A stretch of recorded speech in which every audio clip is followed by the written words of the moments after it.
Hello everybody and welcome back to part 2 of our video series where we're going to be building a Wayland compositor using Mir. If you haven't seen part 1 yet, I highly recommend that you go back and do so, as we will be building on the compositor that we built in that video. This tutorial is all about user input.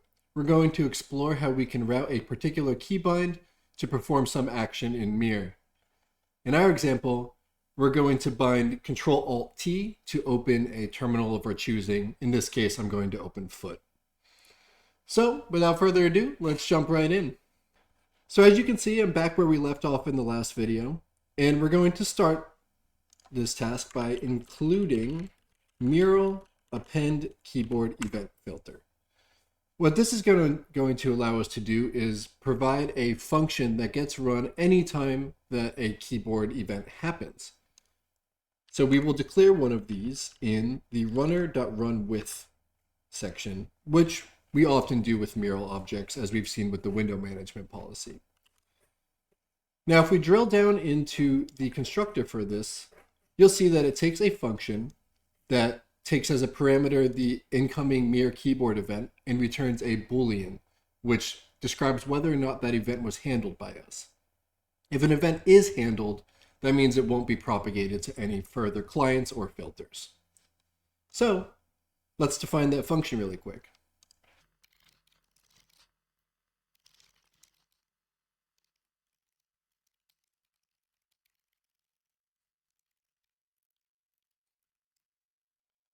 So as you can see, we described our terminal filter function that takes the Mir keyboard event and returns false, which means we're doing nothing with it for now.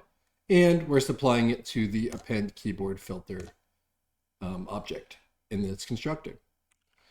So if we go back to Merely and build it using make, you'll see that it builds and runs just perfectly fine. Next up, we're going to want to check which key is being pressed by this event. In this case, we're interested in Ctrl Alt T, which means that the Control and Alt keys should be held as modifiers, and the T key should be inputted on key down, and that's when we will be opening the terminal. So first, let's figure out which modifiers we have selected. To do this, we'll first pound include mural/toolkit-event.h.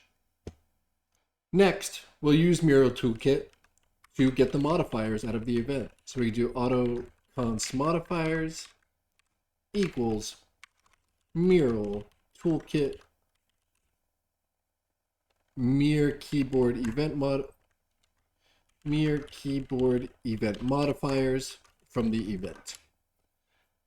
Now this modifiers result here is a Mir input event modifiers, which is one of these modifiers that you see on screen, and we are specifically interested in, or rather, it is a flag with these modifiers seen as on screen, which will, in our case, we're looking for Control and Alt.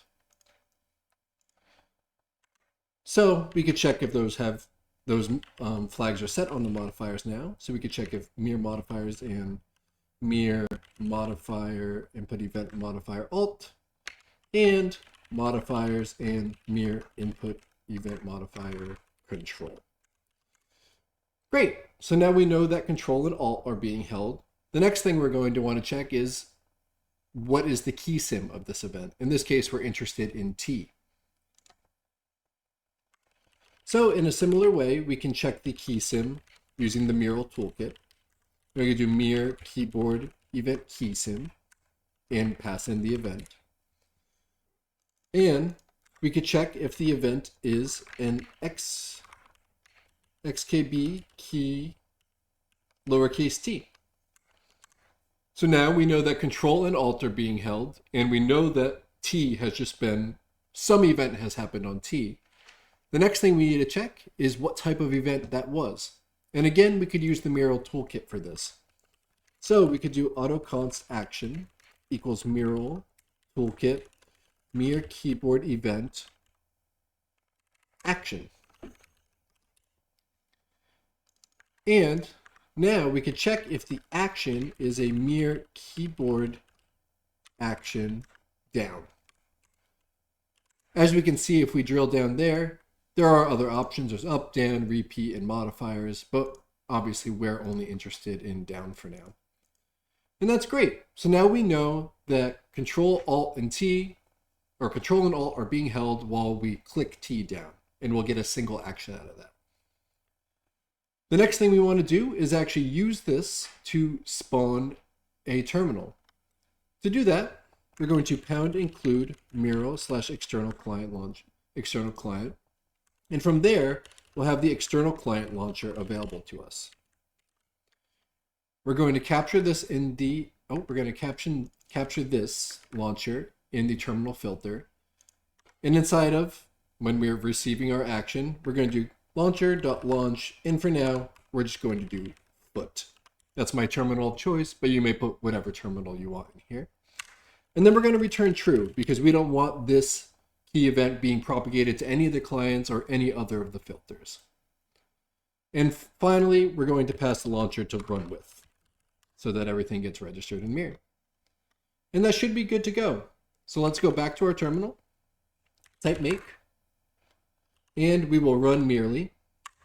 And if all went according to plan, I'll click Ctrl Alt T, and look at that. We have foot up and running. And that pretty much does it for this video. If you liked it, definitely feel free to try it on your own and come back for more in the future. We're going to continue these tutorials and we're going to keep building up this compositor. Have a great day.